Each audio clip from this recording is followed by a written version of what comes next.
So then on the one hand, 2029 is approaching. And so in the UK, for example, people might be thinking about how we keep out reform. On the other hand, getting in a Labour Lib Dem alliance or something would be just... postponing something, and would be...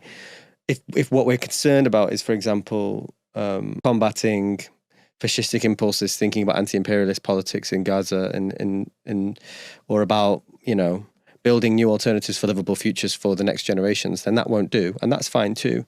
I suppose I think those radical ideas that we might be generating need to find institutional form. And this is where I've been inspired by other people that, that are really doing a lot of the work. But some sense that street-based mobilizations that we might have seen in the last few years haven't tended to lead to more enduring forms of more radical programs. And how do we do that? So that might rely on some forms of learning and borrowing from the right and the center and thinking about our resources are going to be different. We're not going to get $100 million from Elon Musk. Where do we sort of build?